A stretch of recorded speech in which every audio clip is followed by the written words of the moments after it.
The storm outside hammered against the windows of our suburban home like an angry ex-wife demanding alimony. I sat in my home office, surrounded by building safety reports and compliance documents, nursing my third cup of coffee and wondering when my life had become so predictably boring. Trevor Lawson, 44 years old, facilities compliance auditor for commercial buildings across the Midwest. Not exactly the career I dreamed of as a kid, but it paid the bills and kept food on the table. My wife Paige always said I was good at finding problems others missed. She meant it as a compliment back then. The phone buzzed at exactly 8 p.m. Stuck in the elevator. Might be hours. Don't wait up. Love you. My stomach dropped. Paige had been working late more often lately, always some crisis at the downtown business center where she coordinated events. Broken elevators, locked doors, vendor emergencies that somehow required her personal attention well past normal business hours. I stared at the message, rain pelting the window behind me. The old Trevor would have called immediately, maybe driven downtown to check on her, but something had been eating at me for weeks. Little things. The way she'd started wearing perfume again after years of forgetting, new lingerie appearing in her drawer, credit card charges at restaurants I'd never been to. Instead of calling, I opened my laptop and pulled up the smart home dashboard. Force of habit from my work, I always checked building systems when I was nervous. The motion sensors showed our daughter Jaden upstairs in her room, probably making TikToks about how boring her parents were. Then I remembered something. The Meridian Tower, where Paige worked, still had me listed as an authorized user on their security system from an audit I'd done 6 months ago. The building manager had never revoked my access. My finger hovered over the mouse. This was crazy. Paranoid. The kind of thing that destroyed marriages. I clicked anyway. The security feed loaded slowly, camera by camera. Lobby, parking garage, stairwells, then the elevators. 4 cars total, all showing green status lights. All operational. Elevator 3 showed occupied. I clicked on the camera feed and my world collapsed. Paige was there, all right. But she wasn't panicked or distressed. She was laughing, head thrown back, adjusting her jacket in the elevator's mirrored wall. A man stood close beside her. Tall, dark hair, work clothes. His hand rested on her arm in a way that made my chest tight. The elevator wasn't stuck. As I watched, it stopped at the 15th floor. The doors opened normally, neither of them moved to exit. The man said something that made Paige giggle like a teenager. The doors closed and the elevator continued up. I sat frozen, watching my marriage end in real time through a security camera. The man was Eric Sloan. I recognized him from building records. Elevator technician, independent contractor. 35 years old, divorced, drove a Tesla he probably couldn't afford. I'd reviewed his work permits during the audit. Clean record, good reputation, apparently good enough to charm my wife into whatever this was. My hand shook as I opened the recording software. 23 years of marriage, and it came down to this. Sitting alone in my office, documenting my wife's betrayal like it was just another compliance violation. The timestamp read 8:03 p.m., 3 minutes after her text about being trapped. I saved the video file to an external drive, then accessed the elevator's service logs. Each override and manual control was recorded automatically. There it was. Paige's keycard had activated service mode at 7:45 p.m., disabling normal floor stops and emergency calls. She'd trapped herself in that elevator. With him? The front door opened downstairs. Jaden's voice carried up. "Dad? Mom's not home yet?" "She's working late," I called back, my voice surprisingly steady. "Elevator problems." "Again? That sucks. I'm ordering pizza." I heard her footsteps on the stairs, then her door closing. Normal teenage life continuing while mine fell apart. My phone buzzed, another text from Paige. "Still stuck. This is awful. Miss you." I stared at the message for a long time. The old Trevor would have responded with sympathy and love, but the old Trevor was an idiot who trusted his wife when she said she was working late. I typed back, "Love you too, elevator queen. Hope they get you out soon." Then I started planning. Sleep didn't come that night. I lay in our king-sized bed, staring at the ceiling while Paige's side stayed cold and empty. She finally came home at 11:30 p.m., slipping into bed like she was trying not to wake me. "How was your evening?" she whispered. "Boring," I said. "How was the elevator?" "Terrible. 3 hours trapped with some maintenance guy. I thought I was going to lose my mind." 3 hours. The security footage showed them together for maybe 90 minutes, most of it spent laughing and touching. But who was counting? "That's awful," I said. "Did they figure out what was wrong?" "Some kind of electrical problem. The technician said it happens sometimes with older buildings." Eric Sloan, elevator expert, and apparently part-time liar. I wondered what other services he provided for distressed event coordinators. The next morning, Paige left early for a vendor meeting. I waited until Jaden caught her bus to school, then drove to the Meridian Tower. My building access was still active, another oversight by their security team that I'd have to remember to mention in my next report. The parking garage held the usual collection of sedans and SUVs, but I spotted Eric's Tesla immediately. Midnight blue, vanity plate reading Lift Tech, parked in a loading zone reserved for actual deliveries. I walked past it slowly, noting the details. Custom rims, tinted windows, the kind of flashy modifications that screamed insecurity. This was what my wife found attractive? A guy who couldn't even follow basic parking rules? Back home, I opened my laptop and did what I did best. I investigated. Oh, Eric Sloan lived in a bland apartment complex on the north side. Divorced 2 years ago, no kids, social media full of gym selfies and motivational quotes about grinding and success. His business, Sloan Elevator Services, had been operating for 3 years with decent reviews and no major complaints. Until now. I opened a new browser window and started typing. The anonymous tip line for the State Building Safety Division was surprisingly easy to find. I'd like to report safety violations at the Meridian Tower downtown, specifically unauthorized use of elevator service modes for non-emergency purposes. I have documentation and video evidence of an independent contractor manipulating elevator systems outside normal protocols. I attached the security footage and access logs, then hit send. My phone rang immediately. Paige. Hey, babe, how's your day? Quiet, I said. Just working on some reports. You? Crazy busy. We're having issues with the elevators again. Some kind of inspection team showed up this morning asking questions about maintenance records. That's weird. Everything okay? I hope so. The building manager seems stressed. I might be late again tonight. Another vendor emergency? A pause. Something like that. I'll text you. She hung up, and I smiled for the first time in 24 hours. Let the games begin. Benny Roselli owned a boxing gym on the south side that smelled like sweat, leather, and broken dreams. I'd been going there for 2 years, ever since my doctor said I needed more exercise, and Paige suggested I find a hobby that got me out of the house. Benny was in his 50s, built like a fire hydrant with hands that could crack walnuts. He'd been a decent middleweight back in the day, before a detached retina ended his career and sent him into the business of teaching other people how to hit things. You look like hell, he said when I walked in that afternoon. Thanks, that's exactly what I needed to hear. I'm serious, you got that look guys get when their world's falling apart. What happened? I told him everything. The elevator, the lies, the investigation I'd started. Benny listened without interrupting, occasionally nodding like he'd heard it all before. So what's your plan? He asked when I finished. I don't know yet. Part of me wants to confront her directly. The other part wants to see how deep this goes. You want some advice from an old guy who's been around the block? Sure. Don't get mad, get even. But be smart about it. Angry people make mistakes, and mistakes leave evidence. He handed me a pair of boxing gloves. Work out the anger first. Then think with your head, not your heart. I spent an hour beating the heavy bag until my arms felt like jelly. It didn't solve anything, but it felt good to hit something that couldn't lie to me. When I got home, Jaden was in the kitchen making a sandwich. Dad, can I ask you something? Sure, kiddo. Are you and Mom okay? You've been acting weird lately. 17 years old and already too smart for her own good. She had Paige's eyes but my stubborn streak, a combination that had gotten her in trouble more than once. We're fine, I said. Just some work stress. Is that why she's never home anymore? She's busy with a big project. Jaden gave me a look that said she wasn't buying it, but she didn't push. Smart kid. My phone buzzed, text from Paige. Working late again, elevator inspection is causing major headaches. Don't wait up. I checked the building cameras. Paige's car was in the garage, but so was Eric's Tesla. Both parked on the same level, far from the main entrance. This time I was ready. I drove to the Meridian Tower at 9 p.m., parking across the street with a clear view of the garage entrance. The Tesla was still there, along with Paige's Honda. I settled in to wait. They emerged together at 10:15, walking close but not quite touching. Professional distance for anyone watching, but I could see the familiarity in how they moved together.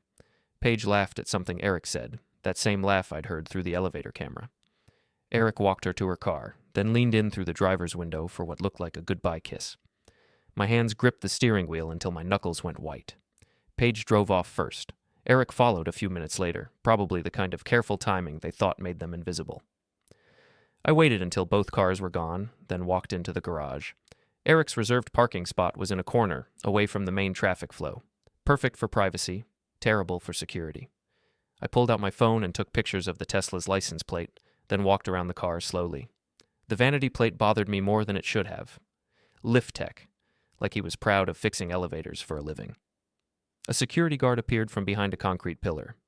"Can I help you, sir?" "Just checking on something," I said, showing him my building access badge. "Trevor Lawson, compliance auditor. I'm documenting some safety concerns about unauthorized parking in loading zones." The guard relaxed. "Oh yeah, that Tesla's been a problem. Guy thinks the rules don't apply to him." "How often is it here?" "Few times a week, usually evening hours. Always parks in restricted spots." I made a note on my phone. "I'll include that in my report. Thanks."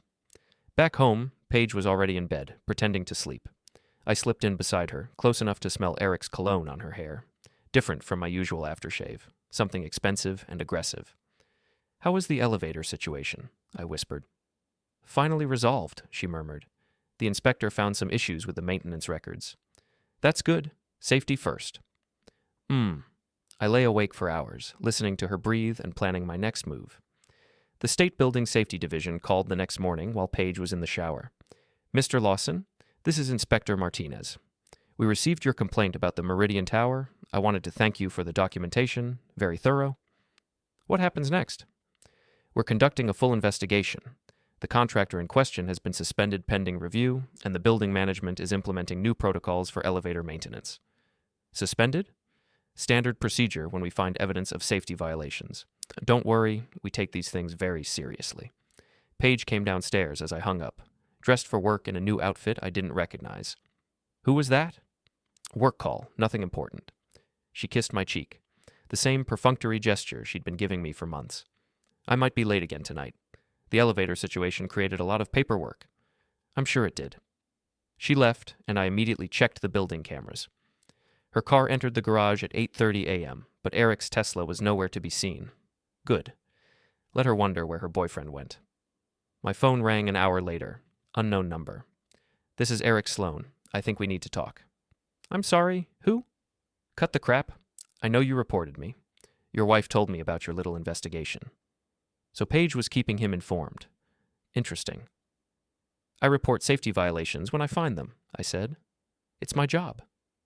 "This is personal, and you know it." "Everything's personal when you're breaking the law." "Meet me at Murphy's Bar tonight at 8. We settle this like adults." The line went silent. Murphy's Bar was the kind of place where construction workers and mechanics went to drink away their problems. Dim lighting, cheap beer, and a clientele that minded their own business. Perfect for a conversation that might get heated. Eric was already there when I arrived, sitting in a corner booth with a beer and an attitude. He looked exactly like his social media photos. Tall, dark hair, the kind of gym-built physique that came from too much time and too little else to do. Lawson. Sloan.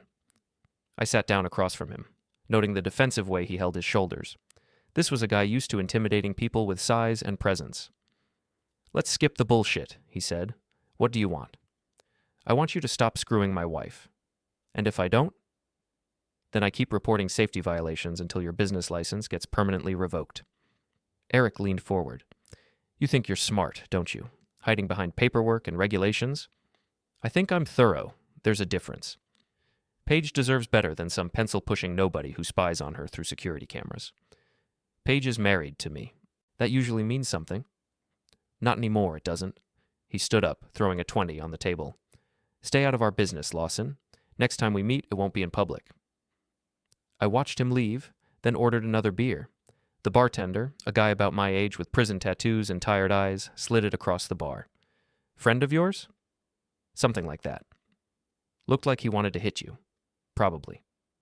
"You gonna let him?" I thought about it. The old Trevor would have backed down, found some compromise that let everyone save face. But the old Trevor hadn't watched his wife lie to his face while screwing an elevator technician. "We'll see," I said. Paige was waiting when I got home, sitting at the kitchen table with her laptop and a glass of wine. She looked up when I walked in, her expression carefully neutral. "How was your evening?" "Interesting. I met your boyfriend." The wineglass stopped halfway to her lips. "What are you talking about?" "Eric Sloan, lift tech, the guy you've been trapped in elevators with." She set the glass down slowly. Trevor, I think you're confused. I'm really not. I have security footage, access logs, and a very interesting conversation with Eric about how you deserve better than a pencil-pushing nobody. Paige's face went through several emotions: surprise, fear, anger, then something like resignation. How long have you known? Since the first text about being stuck. You triggered service mode yourself, Paige. I checked the logs. It's not what you think. It's exactly what I think. The question is, how long has it been going on? She looked down at her hands. 3 months? 3 months of lying to me, to Jaden. It just happened. We were working together on the elevator maintenance contract, and you decided to test his equipment personally. Don't be crude. Don't be a cheater. We stared at each other across the table. 23 years of marriage reduced to accusations and denials. What do you want? She asked finally. I want you to end it. Tonight. No contact, no explanation, just done. And if I don't, then I document everything and file for divorce. You'll lose the house, half your retirement, and probably your job when your boss finds out you've been using company property for personal affairs. Paige's eyes flashed. You bastard. I'm the bastard? I'm not the one screwing around in elevators. You don't understand. Eric makes me feel alive again. You make me feel like I'm fading slowly. That hurt more than I expected. So this is my fault? We haven't been happy for years, Trevor. We just pretend we are. I thought we were working through a rough patch. I didn't know you were working through Eric Sloan. She stood up, grabbing her wine glass. I need time to think. Take all the time you want.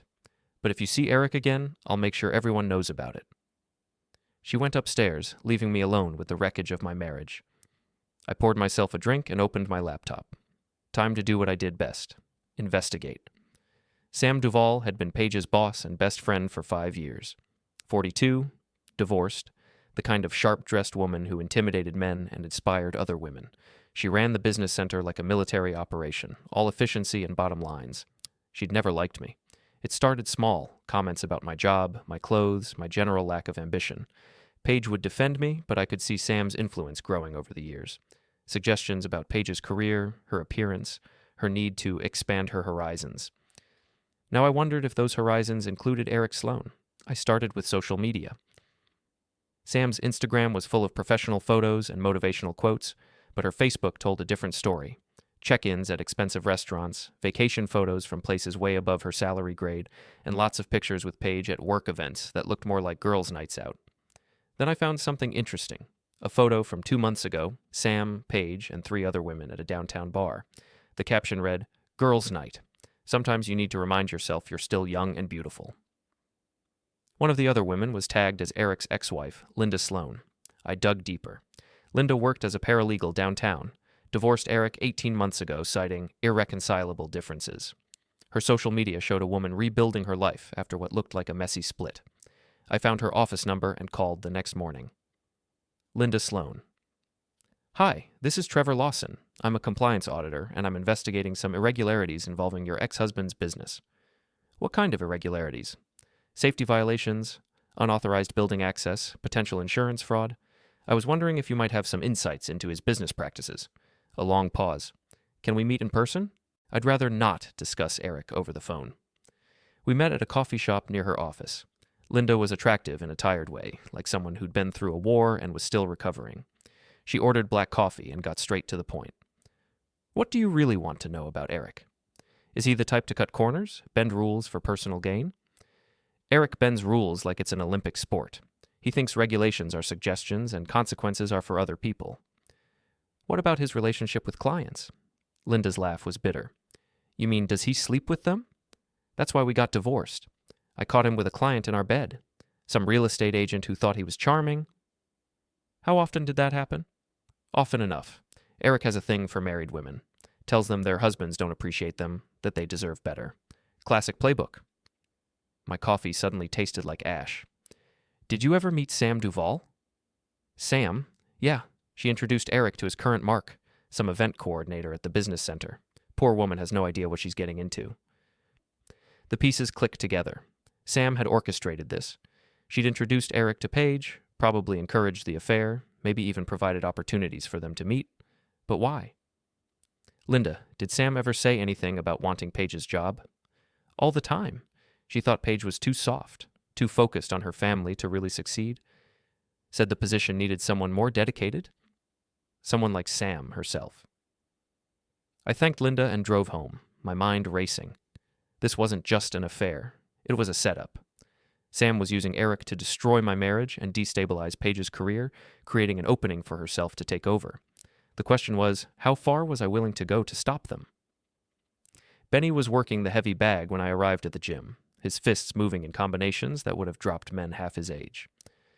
"You look like you've seen a ghost," he said, unwrapping his hands. I told him about Sam, Eric, and the conspiracy to destroy my marriage. Benny listened without interrupting, occasionally nodding like he'd seen it all before. "So what's your move?" "I'm going to destroy them all." "That's not a plan. That's a wish. You need specifics." We sat on a bench while I laid out what I had in mind. Evidence gathering, strategic leaks, professional consequences that would follow them for years. "You sure about this?" Benny asked. "Once you start down this road, there's no going back. They started it. I'm just going to finish it." "All right. But remember, smart beats strong every time. Don't let anger make you stupid." I spent the next week building my case like I was preparing for the most important audit of my career. Every detail documented, every connection mapped, every vulnerability identified. Eric's business was already hanging by a thread thanks to the safety violations. A few more complaints to different agencies would finish him off completely. His contractor's license, his insurance, his professional reputation, all of it could disappear with the right pressure applied to the right people. Sam was trickier. She was smart, careful, covered her tracks well. But everyone made mistakes, and I was very good at finding them. I started with her expense reports. 5 years of business dinners, client entertainment, travel expenses. Most of it looked legitimate, but there were patterns. Restaurants that didn't exist, hotels that had no record of her stays, conference fees for events that had been canceled. Sam had been embezzling from the business center for at least 2 years. Paige was the wild card. Part of me still loved her, still wanted to find a way to save our marriage, but she'd made her choice, and choices had consequences. I decided to give her one last chance. "We need to talk," I said when Paige came home from another late meeting. She looked tired, stressed, like the weight of her lies was finally catching up with her. "About what?" "About ending this the easy way or the hard way." We sat in the living room, the same couch where we'd watched movies and planned our future back when we had one. "I know about Sam," I said. "I know she set you up with Eric. I know about the embezzlement, the fake expense reports, the whole plan to get you fired so she can take your job." Paige's face went white. "That's not... Sam wouldn't... I have documentation. Bank records, expense reports, emails between Sam and Eric's ex-wife. You're being played, Paige. You're lying." I handed her a folder full of printouts. "Check for yourself." She read through the document slowly, her expression changing from disbelief to horror to rage. "That snake," she whispered. "She planned this whole thing." "The question is, what are you going to do about it?" Paige looked up at me, tears in her eyes. "Can we fix this? Our marriage?" "I don't know, but we can start by stopping them." "What do you need me to do?" I smiled for the first time in weeks. "I need you to be the event coordinator you've always been. Plan one last party." The quarterly business review meeting was Sam's idea, a chance for all the department heads to present their accomplishments and goals. She'd been pushing for it for months, probably seeing it as the perfect opportunity to showcase Paige's failures and position herself as the obvious replacement. Paige suggested holding it in the penthouse conference room at the Meridian Tower. Top floor, impressive views, state-of-the-art presentation equipment. Sam loved the idea. What Sam didn't know was that I still had access to the building's security system, and the penthouse had cameras covering every angle. The meeting was scheduled for Friday afternoon. All the major players would be there: Sam, Paige, the building owner, several department heads, and by special invitation, Eric Sloan to discuss the elevator maintenance contract. I spent Thursday night setting up my equipment: wireless microphones, hidden cameras, recording devices that would capture everything in high definition. By the time I was finished, that conference room was wired better than an FBI surveillance operation. Friday morning, I sent anonymous tips to 3 different agencies. The State Building Safety Division got documentation of Eric's ongoing violations. The IRS received Sam's fraudulent expense reports. The Business Center's Board of Directors got a detailed report on financial irregularities in their organization. Then I sat back and waited for the show to begin. The meeting started at 2 p.m. I watched from the building's security office, having convinced the guard that I needed to monitor the proceedings for safety compliance. Sam opened with her usual presentation about efficiency and accountability. She looked confident, professional, completely unaware that her world was about to collapse. Eric presented his maintenance report, detailing the elevator upgrades and safety improvements. He avoided looking directly at Paige, but I could see the tension between them. Paige gave her quarterly report, highlighting the successful events and client satisfaction scores. She seemed nervous, but that was understandable given what was coming. Then the conference room door opened, and Inspector Martinez walked in with 2 other officials. "Mintox, sorry to interrupt," he said, "but we need to speak with Mr. Sloan about some serious safety violations." Eric went pale. "I don't understand. We resolved those issues weeks ago." "Actually, we've discovered additional violations. Your contractor's license is being revoked effective immediately." Sam stood up. "There must be some mistake. Mr. Sloan has been exemplary in his service to our building." "Ma'am, are you Sam Duval?" "Yes." "You'll need to come with us as well. We have some questions about financial irregularities and potential fraud." The color drained from Sam's face. "This is ridiculous. I demand to speak with my attorney." "That's your right, but you're still coming with us." I watched through the cameras as they led Sam and Eric away in handcuffs. The other meeting attendees sat in stunned silence, trying to process what they'd just witnessed. Paige looked directly at one of the cameras and nodded slightly. She knew I was watching. The local news picked up the story that evening. Business center executive arrested for embezzlement. Sam's mugshot filled the screen while the anchor detailed the charges: fraud, embezzlement, conspiracy. Eric made the news too, though his story was buried deeper. Contractor loses license in safety scandal.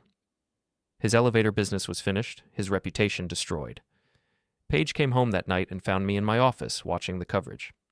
"It's over," she said. "Yes, it is." "I mean us. Our marriage. It's over, isn't it?" I looked at her, really looked at her, for the first time in months. She was still beautiful, still the woman I'd fallen in love with 24 years ago. But something had broken between us, something that couldn't be fixed with revenge or justice or even forgiveness. "I think so," I said. She nodded, tears running down her cheeks. "I'm sorry, Trevor, for all of it." "I know. What happens now?" "Now we figure out how to end this without destroying each other." We talked until dawn, working out the details of our divorce like we were planning one last event together. The house, the assets, custody of Jaden, all of it negotiated with the same careful attention to detail that had made Paige so good at her job. By the time the sun came up, we had an agreement. Fair, reasonable, and final. 6 months later, I was sitting in my new apartment, reading the newspaper over coffee. Sam had been sentenced to 3 years in federal prison for embezzlement and fraud. Eric had moved to another state, his elevator business and reputation in ruins. Paige had been promoted to Sam's position, running the business center with the efficiency and integrity that Sam had only pretended to possess. We spoke occasionally about Jaden's schedule and school events, keeping things civil and professional. Jaden split her time between us, adapting to the new reality with the resilience that teenagers somehow manage. She'd figured out most of what had happened without being told the details, and she'd forgiven both of us for the chaos we'd created in her life. My consulting business was thriving. Turns out there was a lot of demand for someone who could find problems others missed and document them thoroughly enough to hold up in court. The phone rang, interrupting my thoughts. "Trevor Lawson." "Mr. Lawson, this is Detective Martinez with the Fraud Division. I wanted to thank you again for your assistance with the Duval case. Your documentation was instrumental in securing the conviction." "Just doing my job." "Actually, I'm calling because we have another case that might benefit from your expertise. Corporate fraud, falsified safety records, the kind of thing you seem to have a talent for uncovering." I looked around my apartment, small but comfortable, quiet but not lonely. A place where I could work without distractions, live without lies, sleep without wondering what my wife was really doing when she claimed to be working late. "Send me the details," I said. "I'll take a look." After I hung up, I walked to the window and looked out at the city. Somewhere out there, people were lying to their spouses, stealing from their employers, cutting corners on safety regulations. They thought they were smart, careful, untouchable. They were wrong. I was very good at finding problems others missed, and I had nothing but time to look for them. The elevator had taken my wife away from me, but it had also taught me something valuable. What goes up must come down, and I was excellent at pressing all the right buttons to make that happen. I smiled and went back to my coffee. it was going to be a good day.